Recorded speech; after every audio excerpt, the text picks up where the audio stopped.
Annyeonghaseyo, Ate Chanel. So, today, Ate Chanel already passed her assignments, which is the 30 times multiplication writing. So, it is also back to back. Kapoy, Ate Chanel. So, Ate Chanel is my level 1 student and she failed the multiplication test during live event, right? So, today we will be having your multiplication retest. So, if you will be wrong 2 times, so you will write again 10 times. So, you have to do your best not to be wrong. Since you've already written 30 times. So, dili na dyan ko marunong. Are you confident? Okay. 3, 8. 24. 6, 7. 42. 5, 3. 15. 6, 8. 48. 4, 7. 28. 5, 6. 30. 9, 7. 63. 8, 4. 32. 4, 9. 36. 6, 7. 42. 9, 3. 27. 7, 3. 21. 9, 4. 36. 8, 6. 48. 7, 4. 28. Okay, very good. So, good day everyone. So today we discuss about factoring general trimonial. So unsa din siya? So factoring general, it means taking an expression like writing it as the product rule and two binomials. So first step is butang ka og parentheses. Ito sa kadaan eh.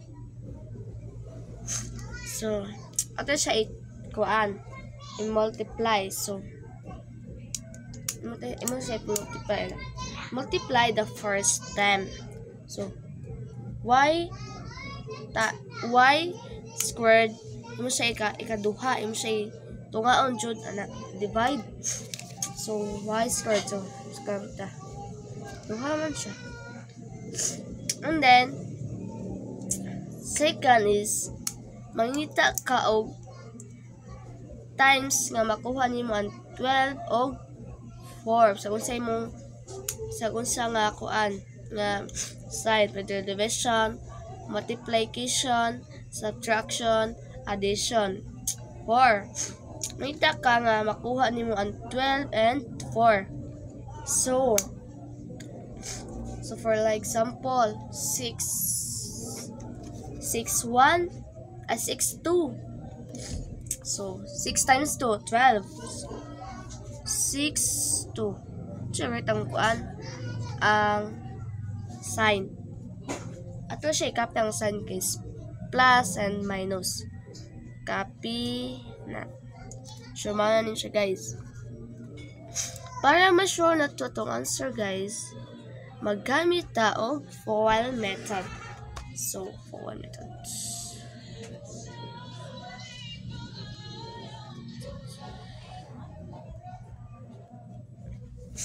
So, magpagamit ta og FOIL method. So, copy the answer.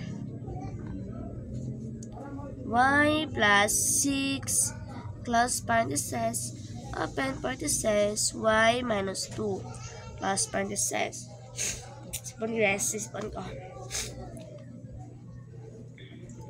And first is if multiply the first term. So to say multiply y times y equals y squared. Di so pwede ka lang product rule lahi man kanang ana siya times y. So ana siya dili siya pwede. So product rule man. Annyeonghaseyo, Nathan. So, Nathan already passed his multiplication assignments. So, I'm going to test you again, Nathan. Are you ready? Okay, Nathan, 5-1. 7-3. 4-8. 7-6. 5-3. 4-5. 8-9. 7-3. 6-8.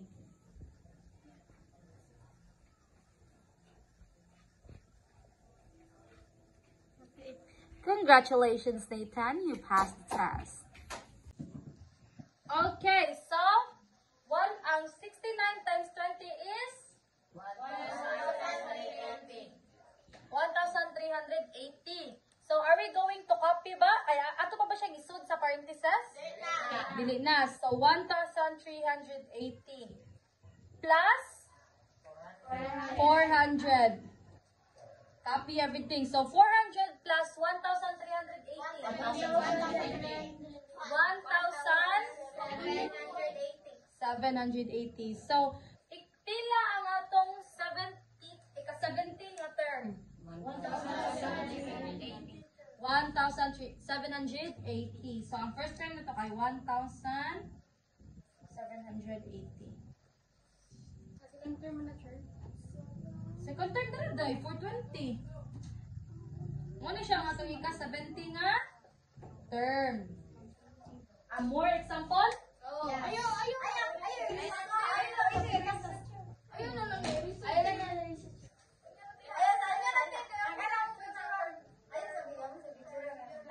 Ayaw mo pag-focus, ani. Kani yung timakan, formula, ra. Oh. Sige. Sige, another example. Give me a number. Di ba na ko isundar araw na? Pila? 300. Sige, 300. Next. Tagay ko ha? 700. O, 700 ako dahil feeling mo makasolve ka.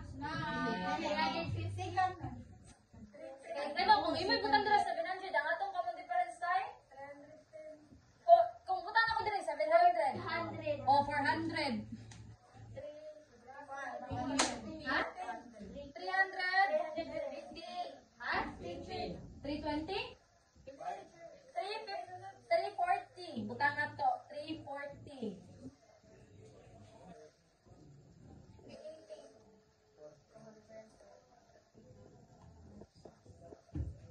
So, we already have the first term, second term, third term, fourth term, fifth term. Now, if our first term was 300, what is our 100 na term? We are going to find the 100 terms. So, what's the formula again? A-N, A1, N, and D. So, we have to find the common difference first. So, 340 minus 300. 40. So, our common difference is? 40.